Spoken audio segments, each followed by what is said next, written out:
line is muted. You can unmute yourself by pressing *6 on your phone.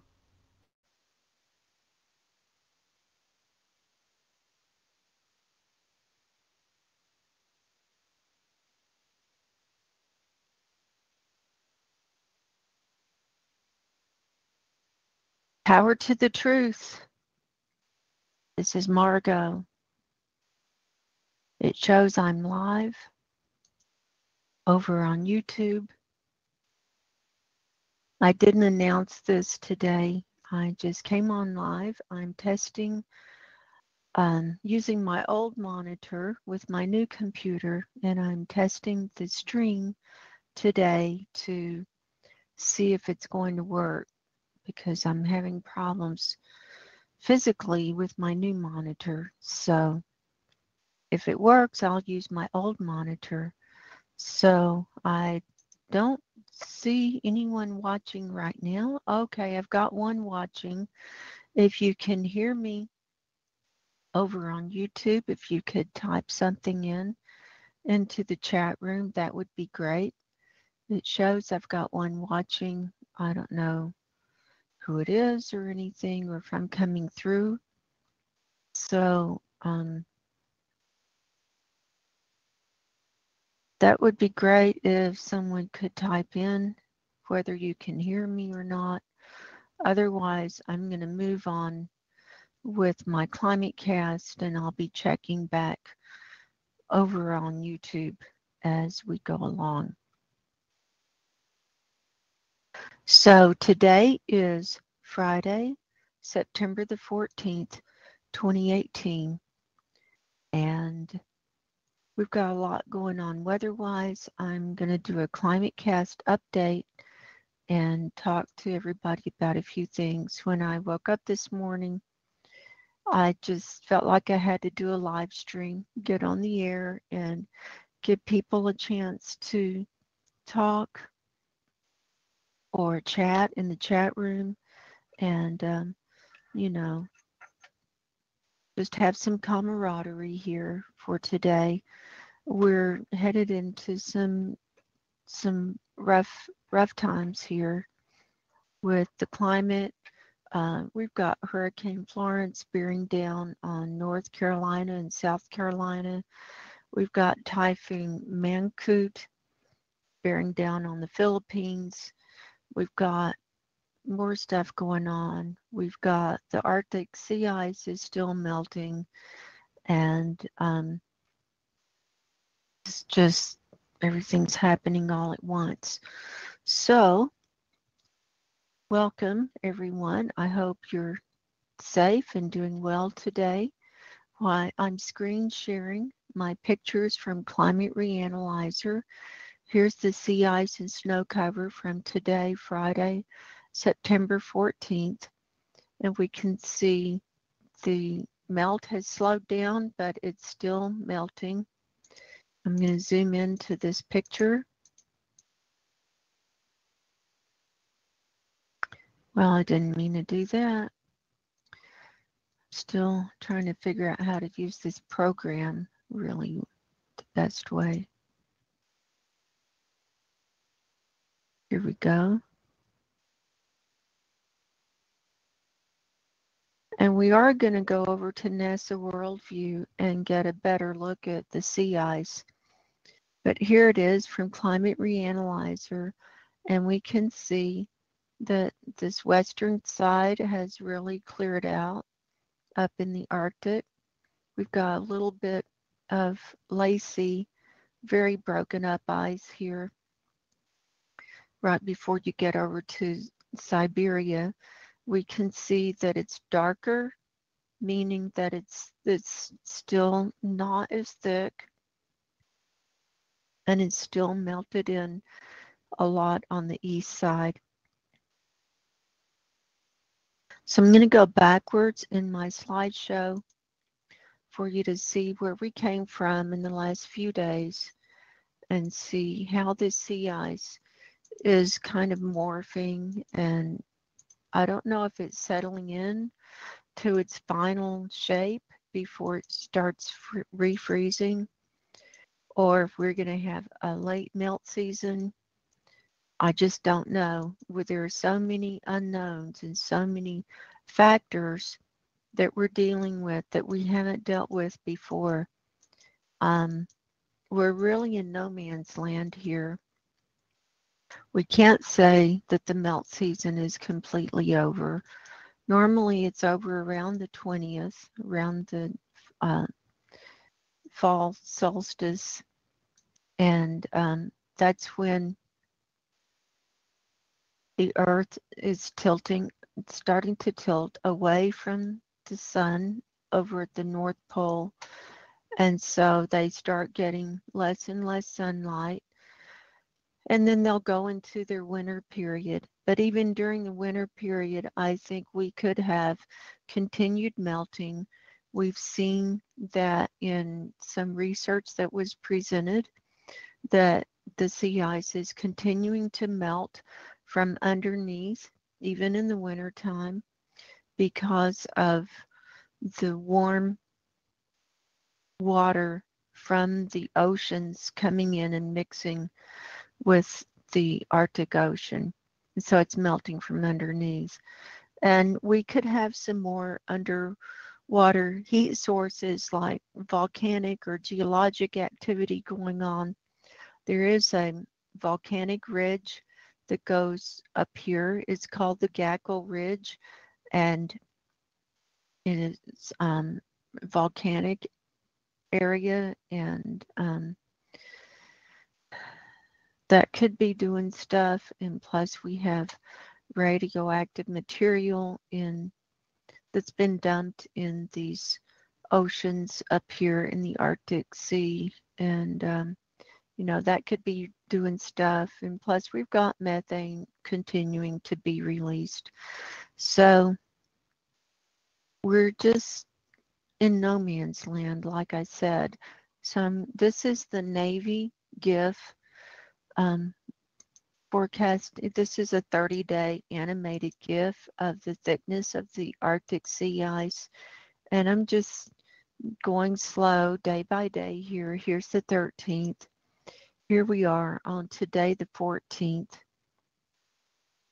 And they do a forecast forward for 7 days. And so I'm going to click forward for through the 7-day GIF here. And you can see that they're still anticipating for us to be losing more sea ice.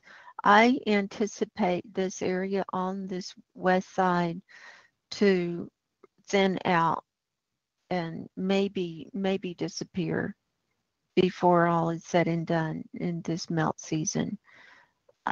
It's hard to know.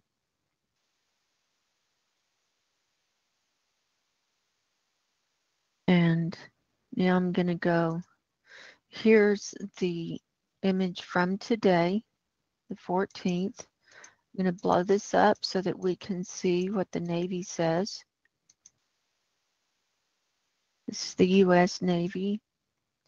And the purple and the broken up purple, it's under a meter of thickness. When you get into the blue, that's about 1 meter to 1.5 meters. When you get into the aqua, you get into about 2 to 2.5 meters thick. And then the red is about 4 meters thick. So what we're looking at here is very thin, very broken up sea ice on this west side. It is actually coming back to the coast of Siberia, it looks like, just a little tiny bit. But, ships can go through that. They don't need an icebreaker to just go right through that. And we have the Beaufort Gyre in this sea area pretty much open. It is freezing here along the edges of Canada.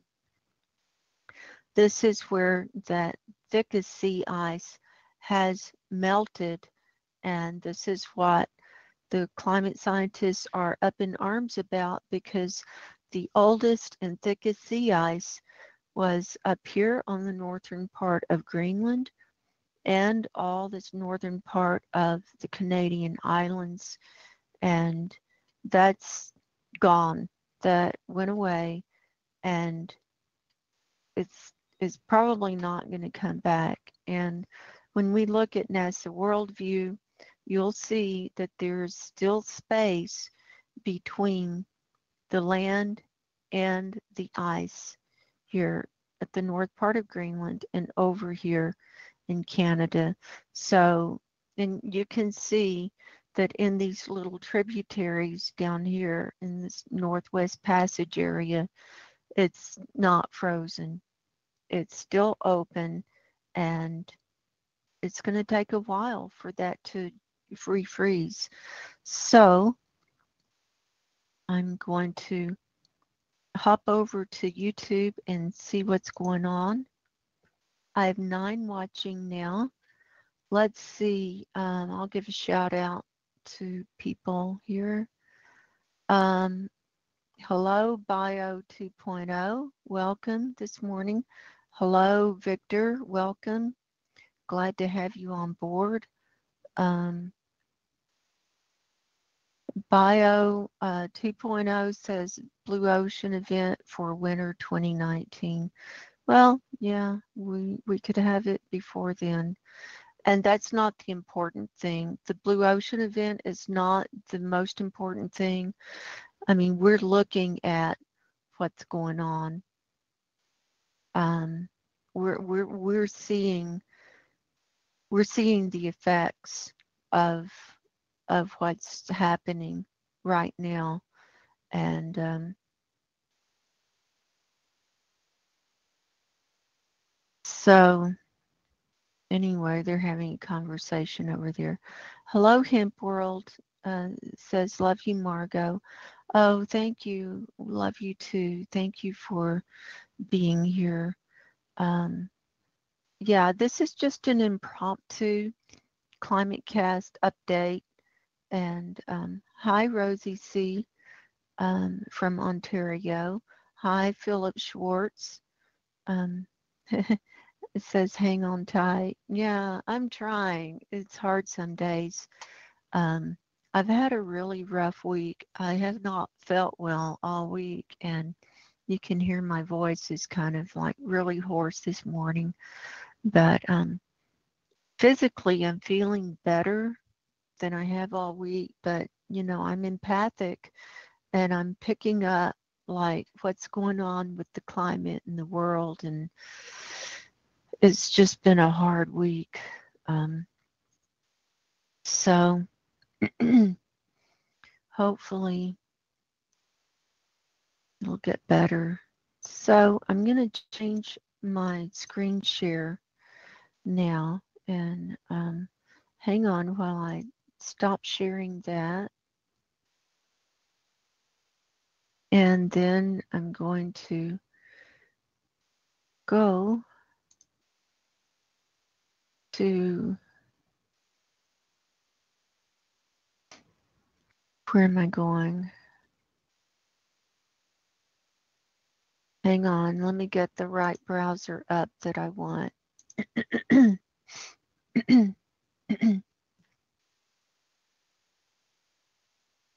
Okay, so far so good. My streaming is working, so I'm glad about that. We're going to start with Climate Reanalyzer.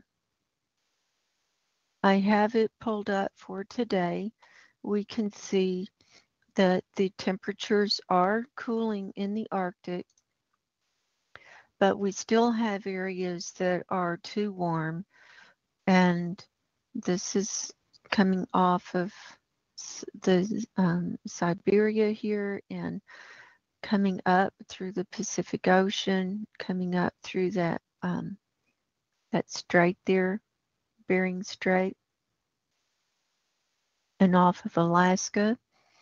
And it's also quite warm coming in from the Atlantic side and coming up through this Bay area, this Baffin Bay area.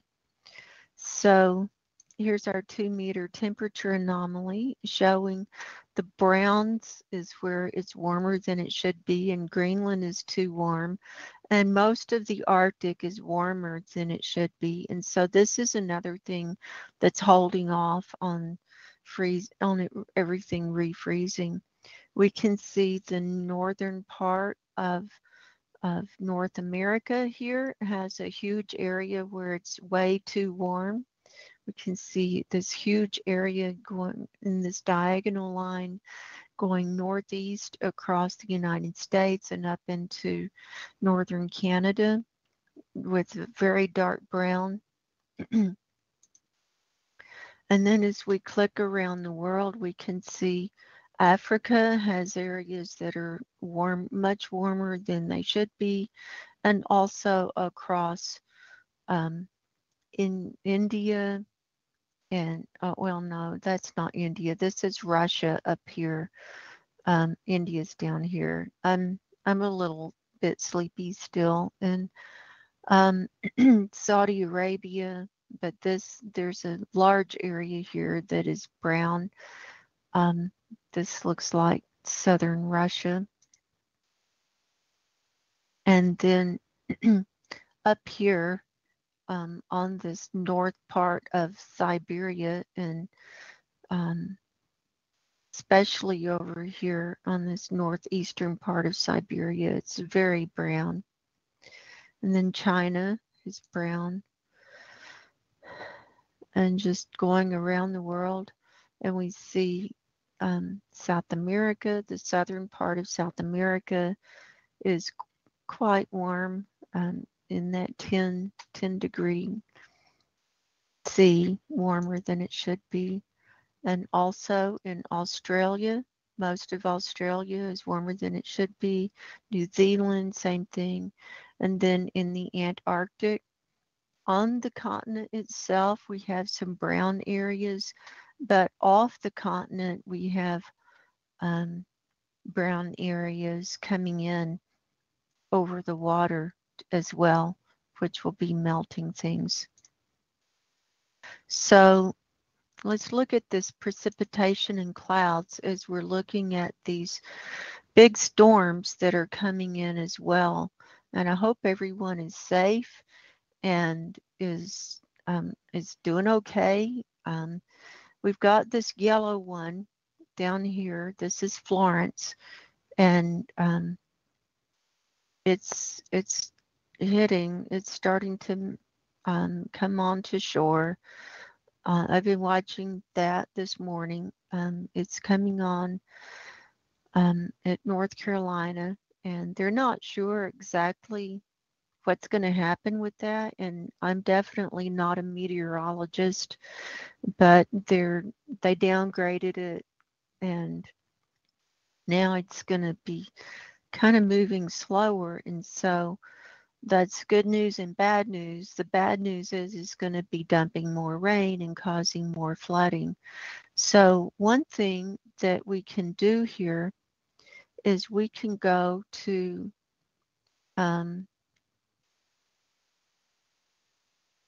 where was it? I just found this a little while ago.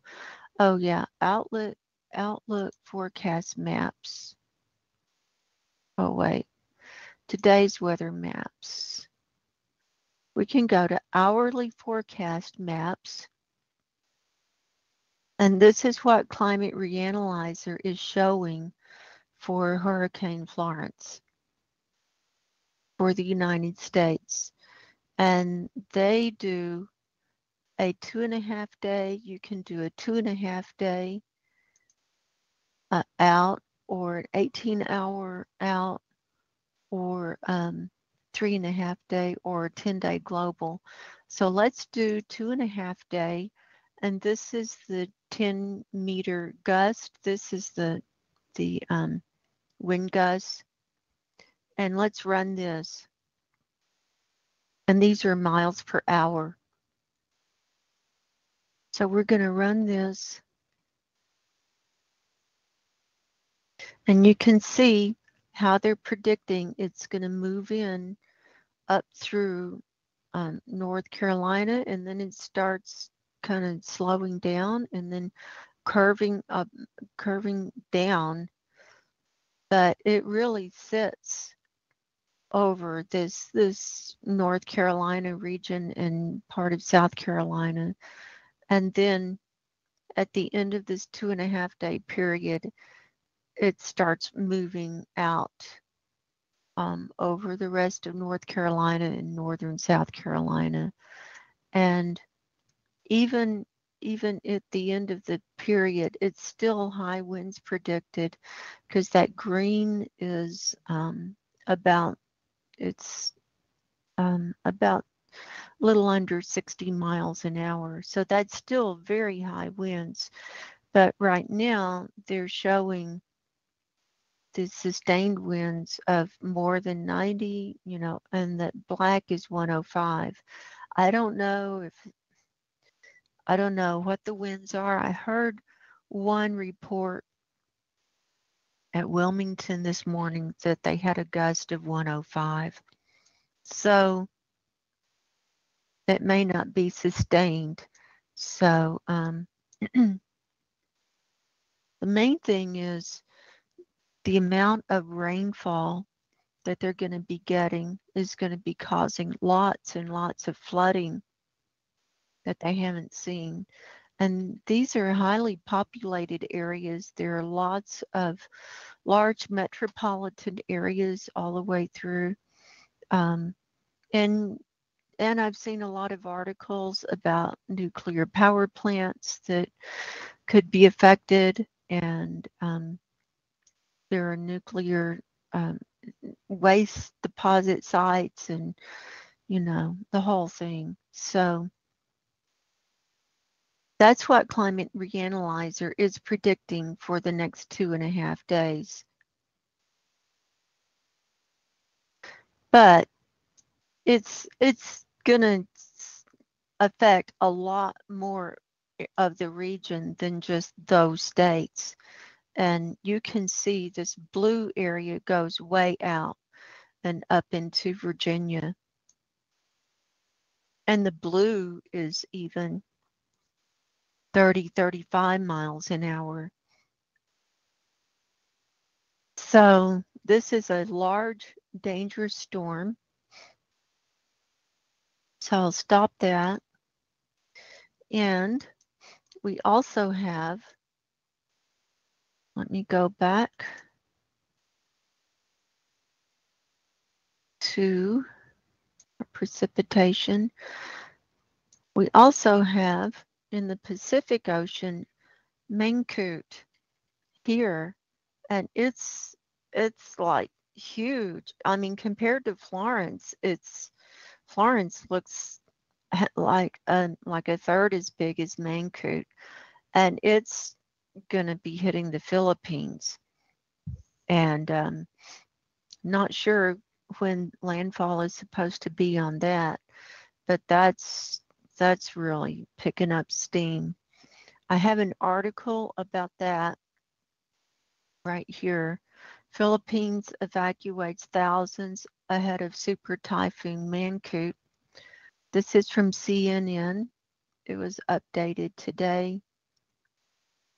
And it says the Philippines is evacuating thousands of people, deploying soldiers, and positioning emergency provisions as Super Typhoon Mangkhut threatens more than 4 million people in the north of the country. Mangkhut, stronger than Hurricane Florence, which is currently lashing the U.S. East Coast, is expected to make landfall on the Philippines island of Luzon Island early on Saturday.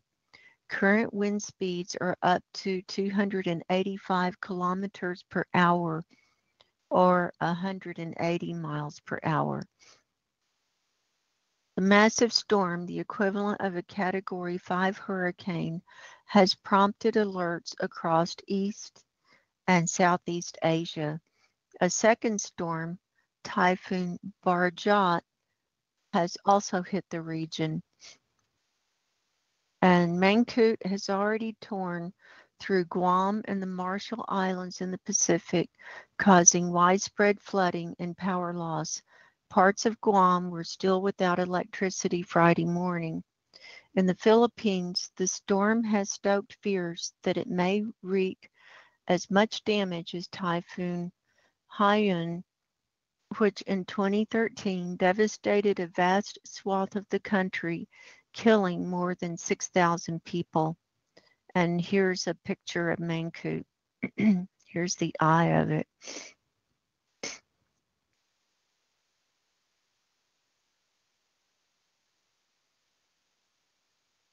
It says, we're bracing for the worst here, says Lane Lynn Carrillo, a spokeswoman for World Vision, a humanitarian organization. There is a sense of fear that we might be facing a storm as bad as Haiyan or Halma. And here's the tracking of Mangkhut. And here they're showing it hitting the northern part of the Philippines. 11 a.m. That's about what time it is now. So it's probably hitting there and going to be going across, it looks like, for about 12 hours. And then it's going to go across the ocean here and then hit China, is what they're thinking.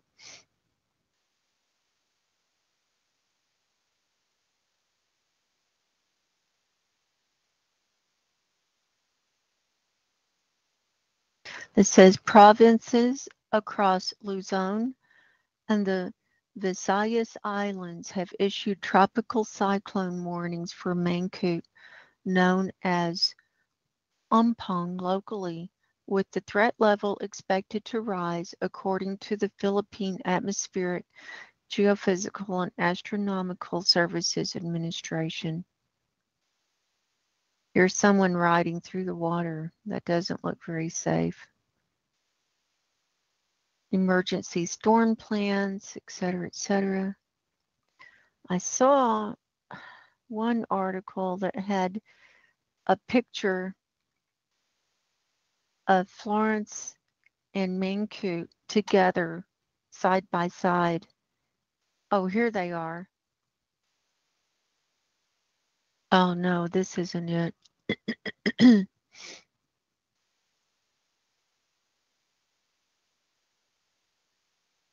And it showed how much bigger Mangkhut was than Florence. I was trying to find that one. Hong Kong is bracing for impact.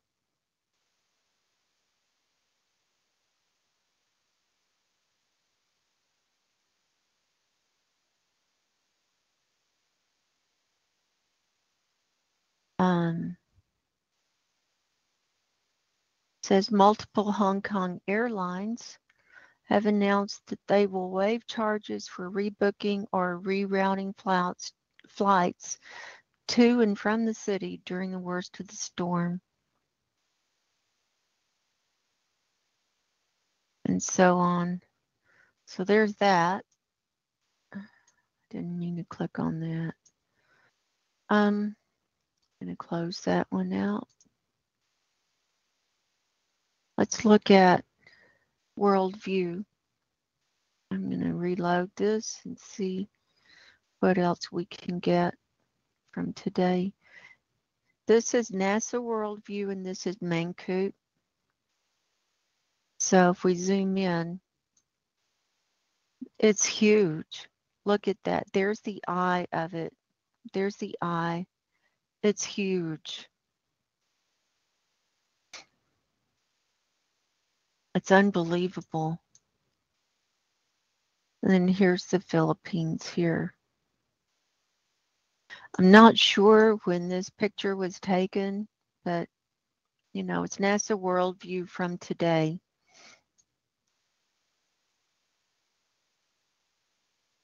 And that black is what they do, since they have to flatten out the map. They have these black areas where they flatten out the map. because the world is round. Let's see, we don't have,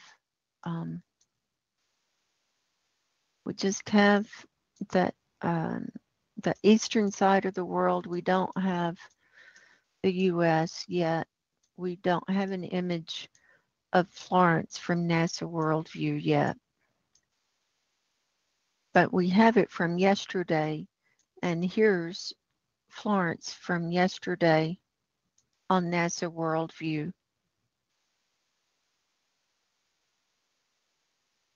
And here's North Carolina, and here's South Carolina. And you can see the wind, how far out the cloud, those clouds are forming, and there it's like coming in from way up here past the United States. It's like it's coming in and is just gathering all of this from the Atlantic and just bullseye, going right down into the bullseye there. And then yesterday,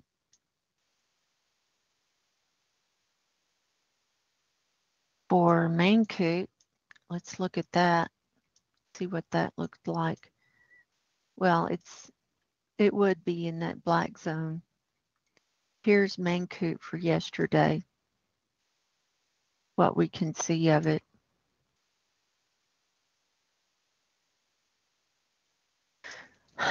So there's that.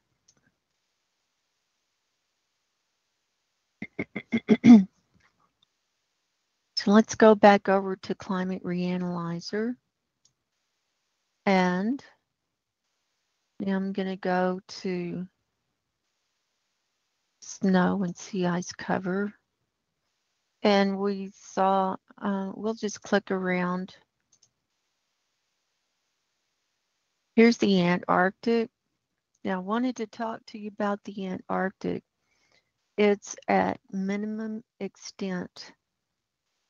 And this is at the end of their winter, and it should be the most out. I mean, it should have gone out as far as it's going to go pretty much. But their extent on the Antarctic this summer hit record low. So that's not good. Here's our National Snow and Ice Data Center. And here's the Arctic. This is extent. And extent is different than concentration and thickness. Extent just counts anything that's frozen. Okay, so here it is in extent in the Arctic from yesterday, the 13th. And here it is in concentration, which means it's not very concentrated if it's blue like that. And we saw that on the Navy thing too. And here's the chart for the Arctic sea ice extent for September. The extent is not as low as 2012, but it's lower than the other years. So it's in between the other years in 2012. So it's low. Here's the Antarctic, or the South Pole. Here's the picture of their extent. And you can see the brown line is the median where they like it to be. And you can see that it just didn't get there. It just didn't make it this year.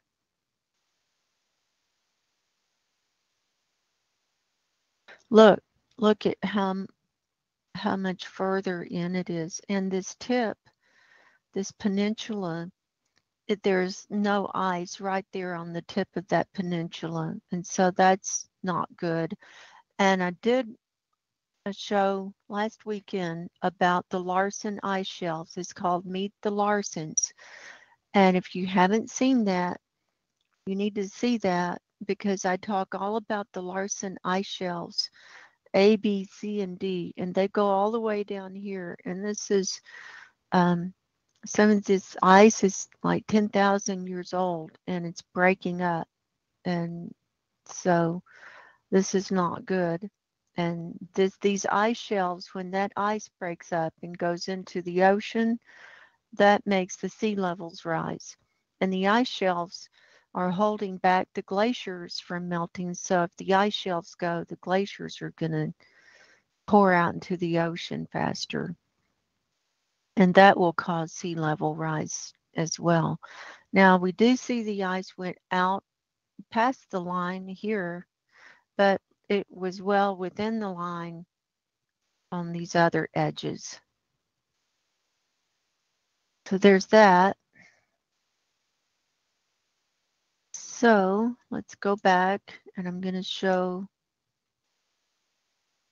the concentration now is just not what it should be either. It should be several meters, but it's not. It's just not. And here's our chart for the Antarctic sea ice extent, and the blue is 2018, and we can see where we are starting in September. It dropped.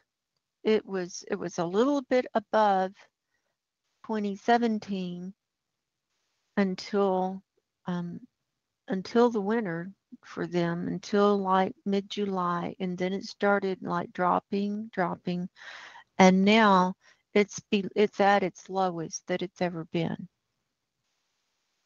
since they've been measuring this. And that's from 1981 to 2010. That's the median here. And then so here's 2018 with the blue, and it's at the lowest. So that's not a good sign. That's not a good sign at all. And now we'll go to the Navy. I'll show you Antarctic since we're on that. Here's the sea ice thickness from the Navy from today. And we can see that it's not several meters. And these are meters over here. And this is like we saw in the North Pole, where the purplish is under a meter thick. The blue is about 1 to 1.5 meters thick. The aqua is about 2 to 2.5 meters thick. So you've got some 2.5 meter ice up here. And then you just have very little that's going into the greens and the yellows. And this is at the end of their winter. And so this is when it should be the thickest. It should be the thickest. And this is not good. And we've got that iceberg that's that A68 iceberg that's broken off of Larsen Sea. It broke off last year, and now it's moving around, and they're thinking it's going to go out into the ocean. It's huge. And we can also see that there are areas right along the coastline where there's no ice. It doesn't come up to the coastline, especially down here. It's the Ross Sea. Now there is an ice shelf there, so I don't know what's going on there. I'm going to have to do some research. We have some areas over here on the east side where when you go right up to the coastline, the ice is just not frozen there. So we can look at that as well. Now let's hop over to the Arctic. And I'm going to show you the sea surface salinity. And this is what's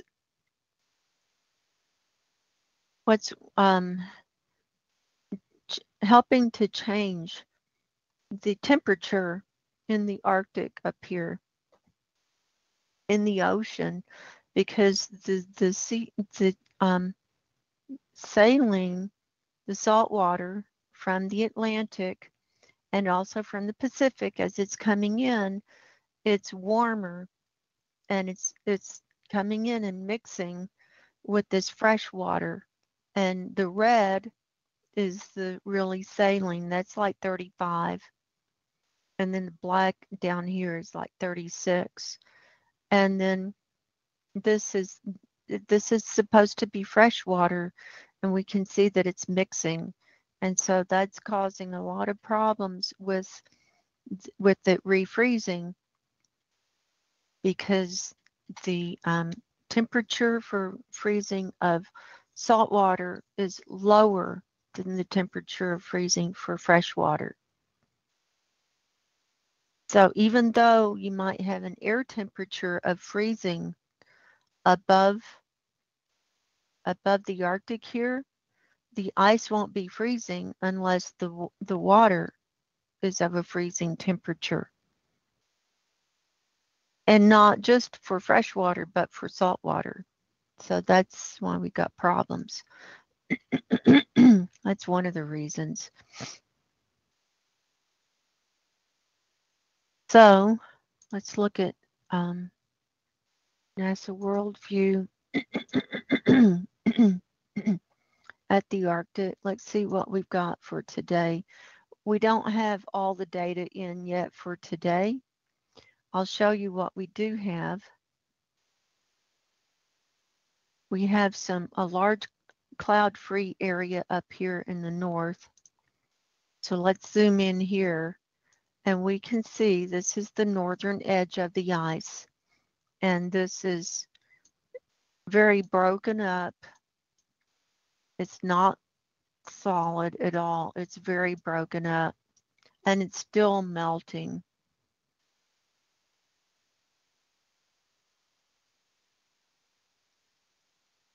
Now we're looking through some clouds. Here it is. We're looking through a few clouds here, but we can still see the integrity of the ice is just not there, folks. And you can see it broken up as you go even close to the North Pole. And on some of these pictures, there's some snow cover over the ice a little bit, but not right here. You can definitely see that ice. You can see a lot of open space in that ice. Open water.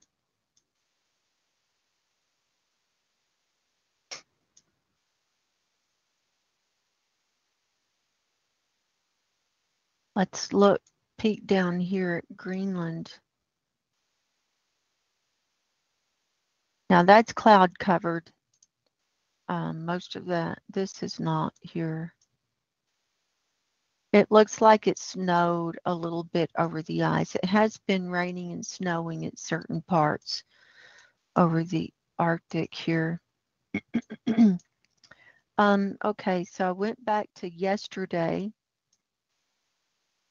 and we can see right on this northern edge of Greenland, we can see water, open water here. A lot of open water, and this is where a lot of that thicker sea ice used to be. A lot of that old thick sea ice used to be. Now that's clouds. Now we're having to look through some clouds here, but you can still see this is not, that's clouds, but the whiter part is ice. So there's a lot of space, especially along those coastlines. And that thick sea ice is just, it just flowed out. It's just not there. And so when it freezes, when this freezes, it's not going to be very thick. And then come the spring, when we start into the spring melt season, it will melt very quickly. Here we're looking through clouds and look at this large area that's no ice. And here's the ice that's back. You see, this is this whole area. There's no ice there. No ice here. Here's ice. Here's ice. And see over here, there's no ice over here in this area. Oh, same thing around this little island. See, around all of those islands, you've got large areas where that's where that thick ice used to be. And here's next to that Beaufort Gyre, you can see this huge area that's still very ice free. Just looking through a few clouds there. And then that's very cloudy. Here's some ice. Here's the edge that you can see. It's just like barely there. It's not very thick at all.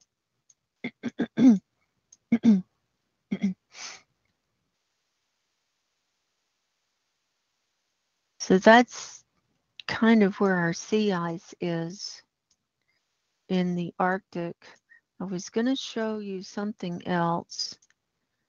Went back to the 12th. Was it the 12th when I was going to? Oh, yeah, here it is on the 12th. You can see the broken up ice almost next to it. I mean, here's the North Pole. And you can see these dark areas. It's kind of blurry, but these dark areas, that's the broken up ice. So it's like that all the way across. It's not solid. It's all broken up. It's deceptive because we can't see through the clouds.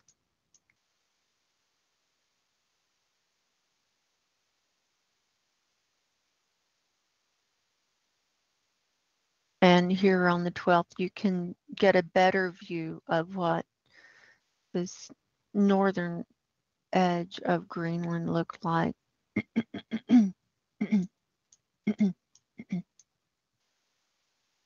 And so forth. Now I want to hop down to the Antarctic.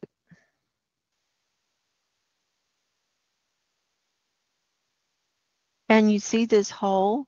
This hole is getting smaller because they're starting to get sunlight now. And as they start getting more sunlight, this hole will go away. Then we'll have a hole like this develop in the Arctic on NASA Worldview. So here's the Larsen ice sheets. I did that show. When was it? On the 9th. And showed, here's that iceberg A68 that broke away. It had been down here. It was along this edge, but this is showing where that ice shelf was, and it refroze a little bit of ice there. That's what that line is. And so that where it refroze is broken away as well. But this is that large trillion-ton iceberg A68 that broke away, and it had been down here all about a year just hanging around. And then over the summer, it got released, and now it's on the move. And so this is from September the 10th. Here's where it is. And I want to show you something interesting. I did the show on the 9th, right?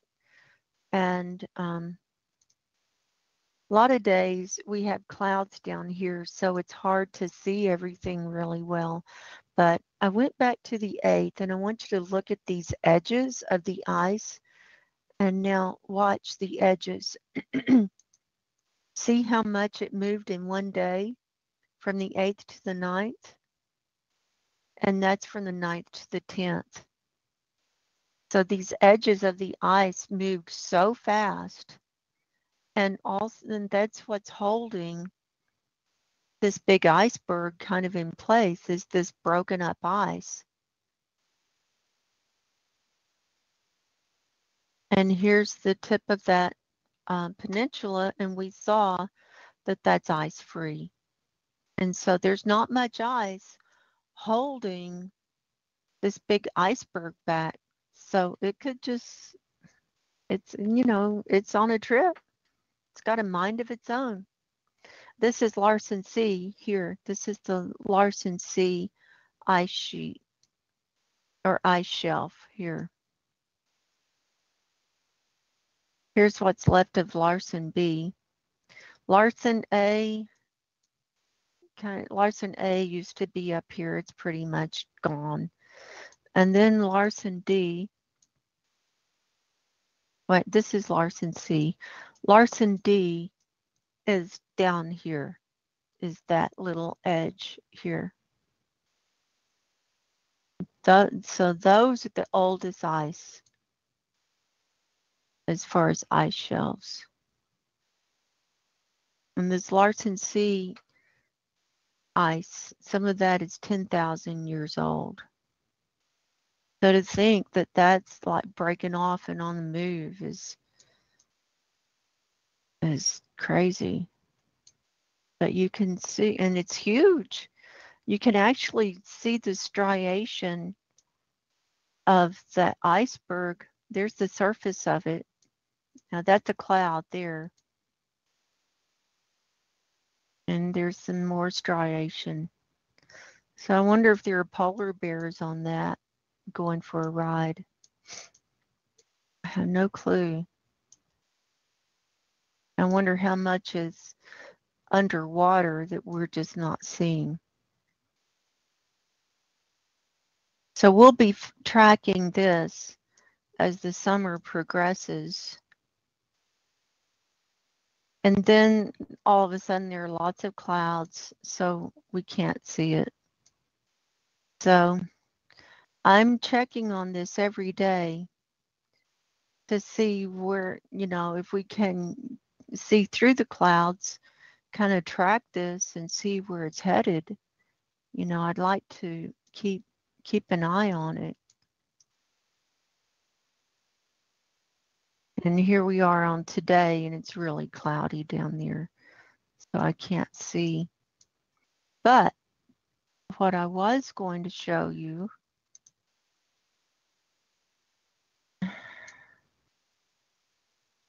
over, now that's a bunch of clouds. Over here, see, this is ice-free over here. There's ice-free. There's ice-free right along the edges. That's what I was showing you on that Navy GIF.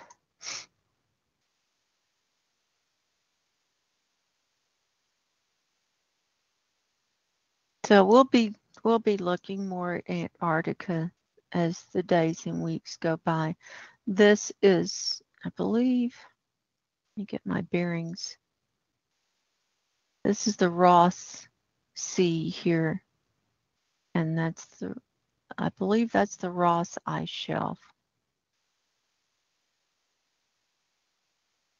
Yeah, it's just not all in view yet because of the sun isn't up yet.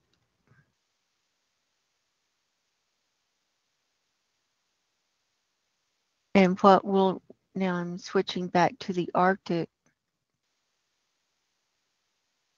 And starting about,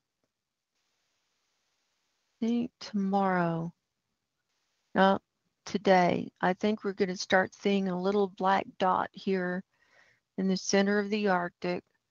And that's where, when the sun starts going away, and it'll get bigger and bigger and bigger. And in a few weeks, we won't be able to see anything because it'll be dark up there for months. So there's that. And I wanted to share this article with everyone. It's from CBC News. Not sure what that is. I'm going to hop over to my YouTube, see what's going on over here. See who's over here. Hi, Going South. Thanks for joining me. Victor's still here. Philip is still here. Hi, Hatsutaki. Max, thanks for being here.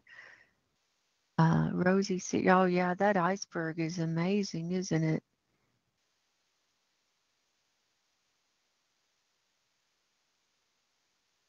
Hello, hi, Heike Kormori. I'm not sure how you say that. So I've got 20 watching. That's pretty good for a Friday impromptu show.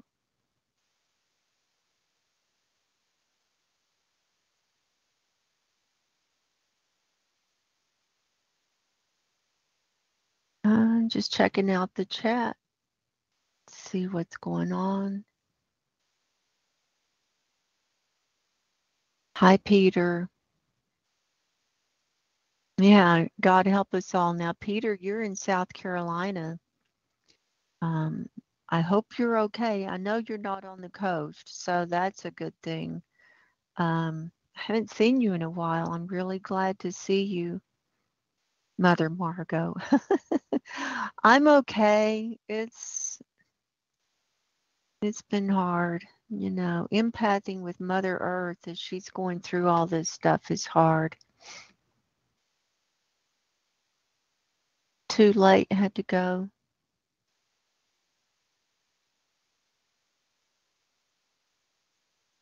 Okay, Field B, thanks for joining me. And anyway, come back down.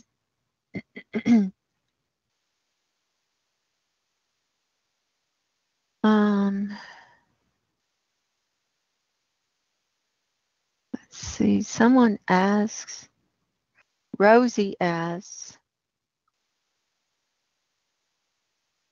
going south asks me, do I think the melt will continue into autumn? Yes, I do. And I think it's going to go into October, frankly. I've had visions and I've seen it not stopping in September and going into October and maybe further.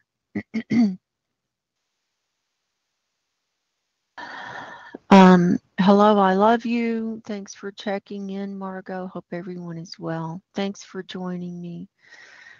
Hello, I love you. That's his YouTube name. Rosie says, I know this is a fear, is when the ice is gone, we may be next. Oh, well, you know, we're next anyway, whether the ice is gone or not. And Rosie says, I wonder if you can maybe estimate how quickly and by when the ice could be completely melted. You know, it's a process, Rosie, and you know, they what they consider a blue ocean event is not everything being melted. It's like 15% um, um, of ice being left.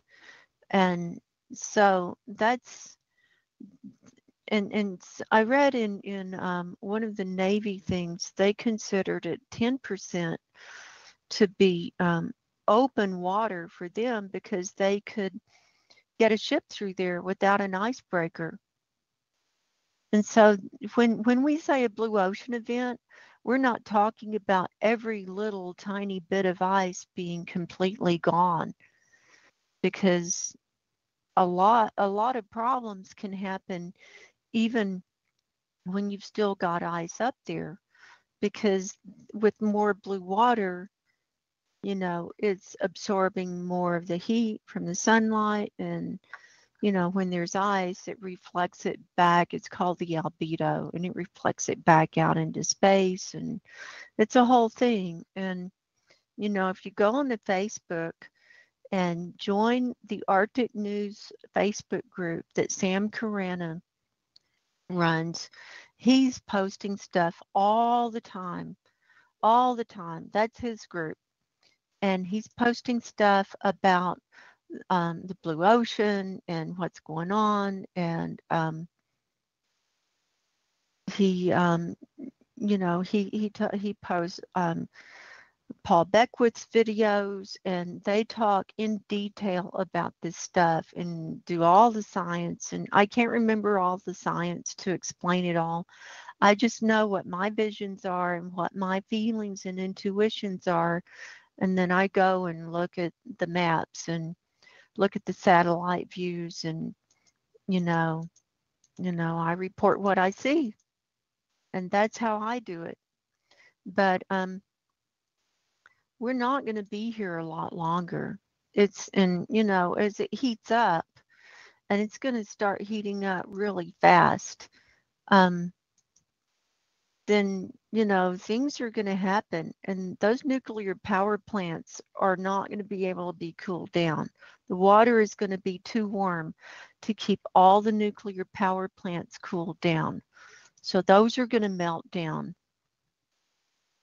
Um, right, going south, Carana. It's Sam, Carana, Sam Carana. And Sam Carana is a pseudonym, and he's got the Arctic News blog spot. I will put links in the show below, but look for Arctic News blog spot, and he has that blog, and I think it's arctic-news.blogspot.com. That's his blog, and then he's got a link to his Facebook page and all of that. But Sam Carana is a pseudonym, and we don't know if it's an individual or a group of scientists, but are they're very knowledgeable, and there are a whole bunch of contributors um, that contribute to Sam Carana's blog, including Guy McPherson and Paul Beckwith and a whole bunch of others. And so we don't know if Sam Carana is the whole group or an individual, but they keep their identity hidden because they don't want to be attacked. They feel some kind of moral obligation to get the message out about how bad things are, because as you know, or you may not know, climate scientists are coming under attack all the way around the world, and they're being threatened, they're being killed. Um, they're in Canada, you can't even use the words climate change. It's against the law to use the words climate change now up in Canada. I saw an article just recently. It was in some park up in, oh God, I can't remember where it was. It was here in the United States, some national park where um, they had to go through and take out the words climate change. It's against law to use the words climate change in a lot of government documents because it's too frightening to people. So this is real. This is real. And so, you know, this is why it's not being talked about on mainstream media. The only place you can get it is you have to search it out. You have to go to these different websites. You have to do your own research as much as you can and put the pieces together. And that's what I've done. And I'm not an expert, but it's Paul Beckwith said that about Canada. Rosie, Paul Beckwith said that. Yeah, but he said that in Canada you cannot say the words climate change. So take it up with him. Um, and no, we won't be here much longer. And she says, Rosie says, I too am an empath. The earth under my feet feels as if the ground is screaming in pain. It's not okay. And then you say it's not against the law. Well, I heard it from Paul Beckwith, so I didn't check all that out. So, you can check it out or take it up with him. So, yeah, and going south, it's like your eyes, closing your eyes when a flock of lions are attacking you. So, yeah, so there you go. And so this is why I do what I do. And some mornings I just feel like I have to come on and live stream. And this is what I do. And this is my therapy and my outer path. And some days I just have to live stream. That's all there is to it. I have to. And this is how I'm handling all of this. So I'm going to share this article with you. And then we're going to look at cams and earthquakes and talk about what you want to talk about. This is says Asian desert dust could be warming Arctic sea surface, confusing satellites study. Satellites misread the surface temperature, showing it could be colder than it really is. This was posted September the 12th. Here's a picture of a dust storm in Beijing in March of 2002 from the Gobi Desert. In around 25% of desert storms in Asia, particles travel to the Arctic and contribute to the warming of sea surface temperatures. That's from Reuters. That looks awful.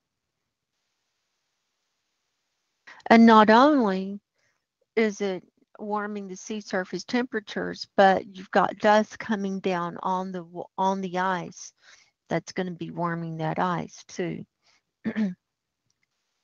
Large amounts of dust from Asian deserts could be contributing to the warming of Arctic sea surfaces, but satellites are misreading these temperatures as being colder than they are.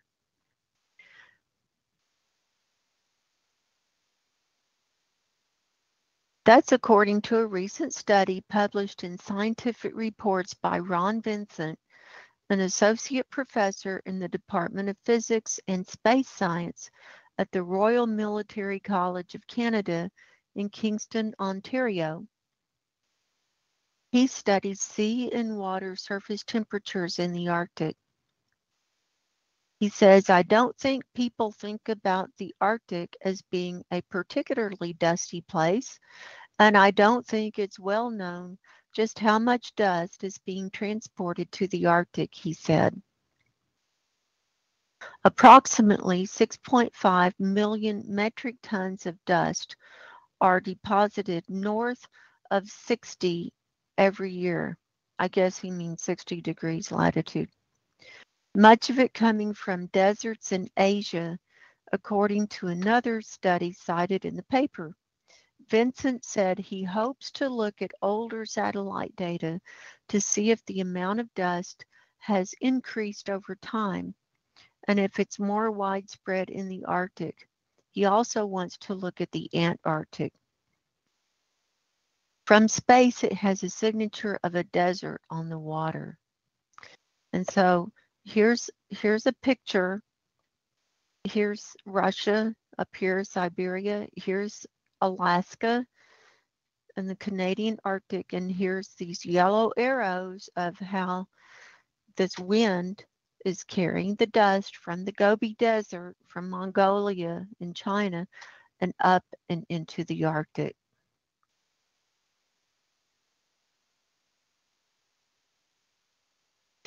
Ron Vincent says research has shown dust travels through the atmosphere from the Gobi and Taklamakan deserts and deposits on ice, snow, and water in the Arctic in a matter of days.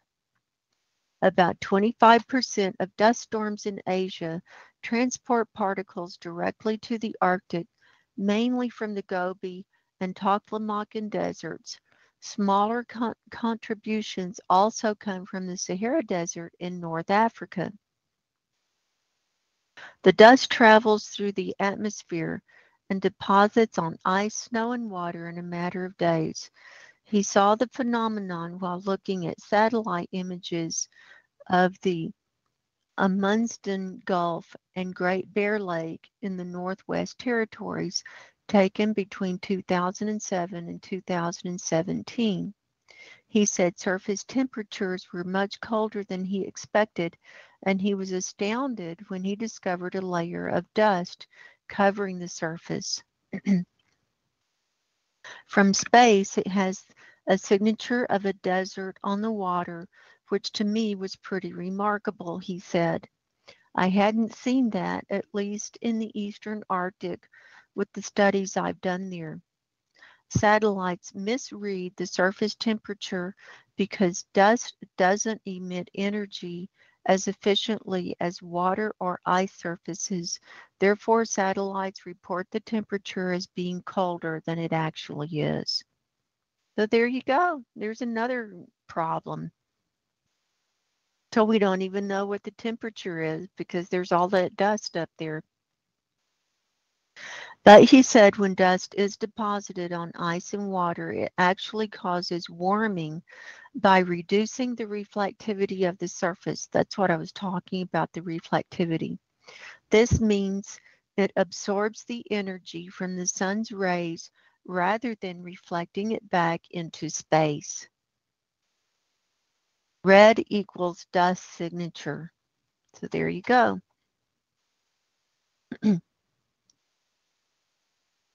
This is the Amundsen Gulf region. It's shown using infrared wavelengths to illustrate the dusty area. That's huge. That's a huge area.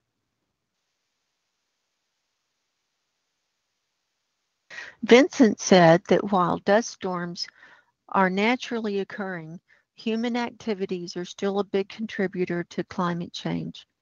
With global warming, we're seeing more and more dry lands, and we're seeing more dust storms occurring and more violent dust storms. So what this implies is that we can expect more dust coming to the Arctic with time, he said. So you know what that means. More melting, less ice, warmer temperatures. So I thought I'd share that.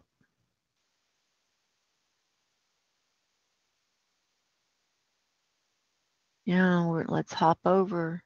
Oh, let's look at earthquakes. Let's see what's going on earthquake-wise. Oh, I didn't mean to do that. We've got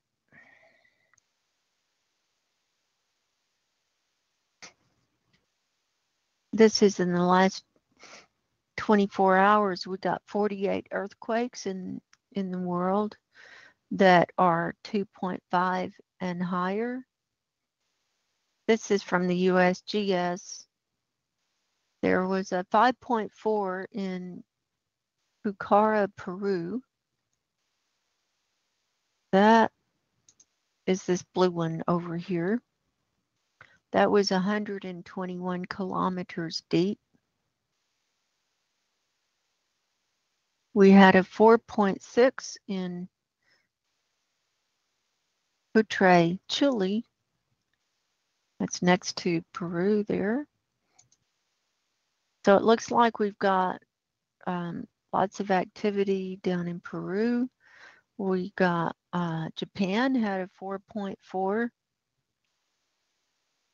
in Kitabaraki. We had a 4.7 in Fiji. Let's see what this big one was here. 5.3 south of the Kermadec Islands. That's down right near New Zealand. We had a 5.1 in India. Actually, it says India, but it's out in the ocean. You see that? That blue dot there. That's where that is.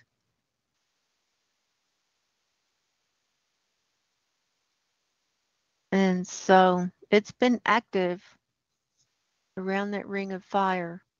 Then we've had some down here in the United States. Let's see where that one was. Pecos, Texas. That was probably from fracking. We had a 2.5 in Caldwell, Kansas. That was probably from fracking. And a 2.6 in Tiptonville, Tennessee. So, and then here's this one, 2.9 in Pinnacles, California. So there's those. And this is updating all the time. Then we've had a lot up here in Alaska. They've been pretty small. And then down here in the Fiji region, then Indonesia region, there was a 5.0 in Tobelo, Indonesia. So there you go. Here's the latest earthquakes for the last 30 days around the world that are 4.5 magnitude and higher. And we can see this whole area around the plates, very active indeed. And now we're going to hop over to CAMS and see what's going on. And look what happened. They brought our chart back at the bottom so that we can see the graph. We can see the readings. They brought that back yesterday, I guess because I complained. But we can't go to the catalog view and do plots. It's all on charts now. I still don't like that, but that's the way it is. I'm going to hop over to TalkShoe and see what's going on over there. And I'm by myself. That's fine. I don't mind being by myself on TalkShoe. That's fewer trolls for me. Uh-oh, I need to refresh. Looks like my screen share is not working. Am I still streaming?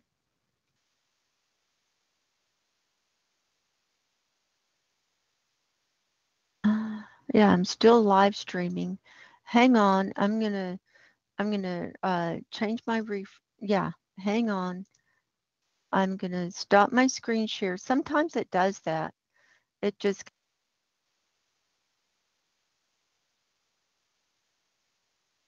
sometimes it just gets hung up, and so I have to start it again.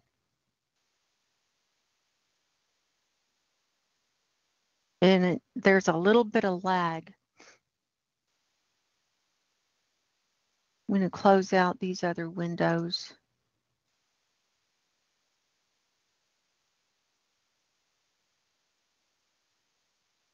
And that will help. I think I'll leave my earthquakes up.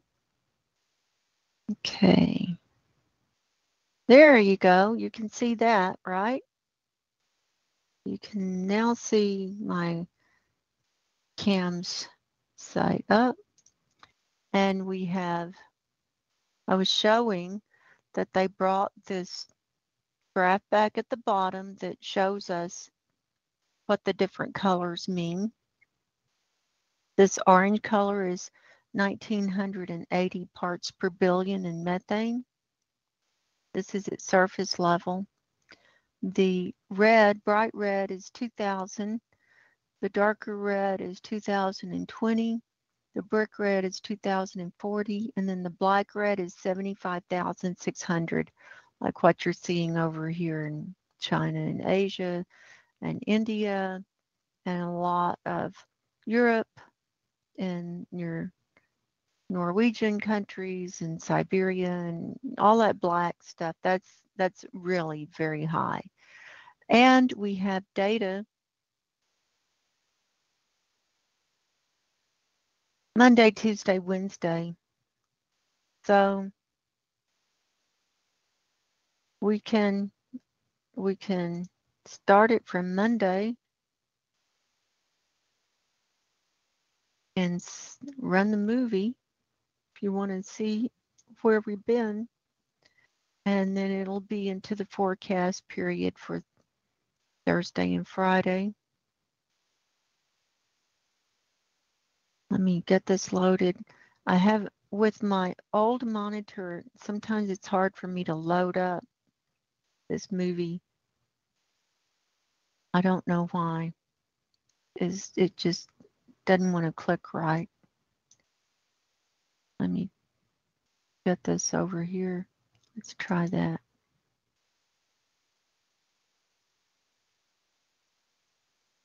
Hang on. Hang on. It works. I just have to get it the right click.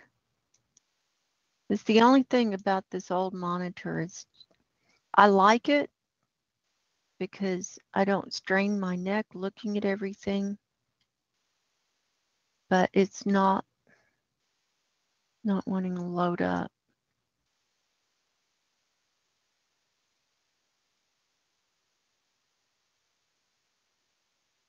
Go back. I'm going to reload my cams.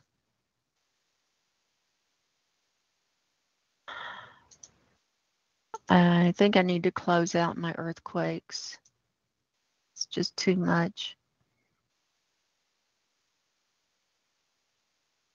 I may not be able to do the live stream and the cams at the same time with my old monitor. With my new monitor, it's got a booster accelerator board on it, and so that's how I'm able to stream really well with my new monitor. So we may be a little bit stuck here. Let me see what's going on over here.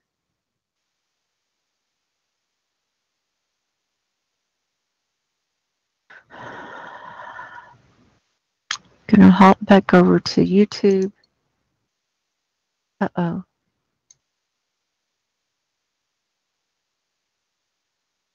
And it's not. Yeah, I can see this is not going to work. So this is why I'm doing this test live stream today, just to test out what I can do and what I can't do with my old monitor.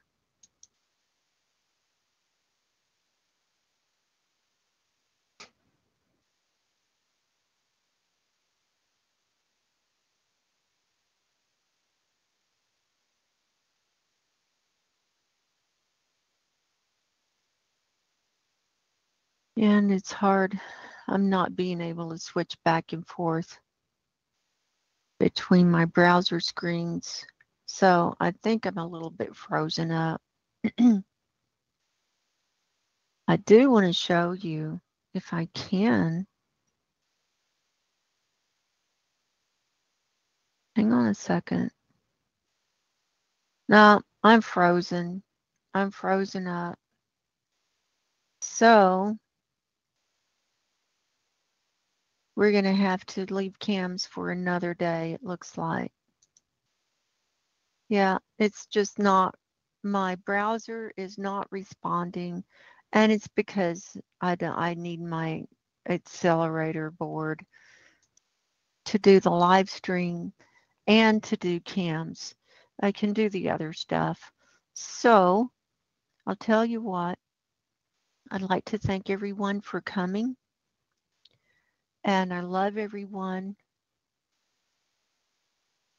And time is short, and you need to, in my personal opinion, get your spiritual houses in order, because I just don't think we have much time. And whatever that means for you. And I love all of you. Thank you, Max. I love you too. Thank you, everybody, for joining me. I have 18 watching over at YouTube right now. Thank you, Victor. All the best to you. Thank you, everyone. I'm praying for everyone to be safe and to have wisdom and discernment and understanding so that we can face what we need to face in these times that are coming. I love you guys. And until next time, take care. God bless you. Go in peace. And I will talk to you next time. Goodbye. And I'm trying to close this out, and I can't even get back over to my Google Chrome to close out the show. So going to be a hard shutdown, it looks like, for this. So it may stream for a few more minutes, but I'm shutting it down now. And I'll talk to everybody soon. We will have a campfire chat next Thursday. All right, so plan on that. And I'll hook up my new screen for that so we won't have any problems. Okay? Take care. God bless everyone. Goodbye.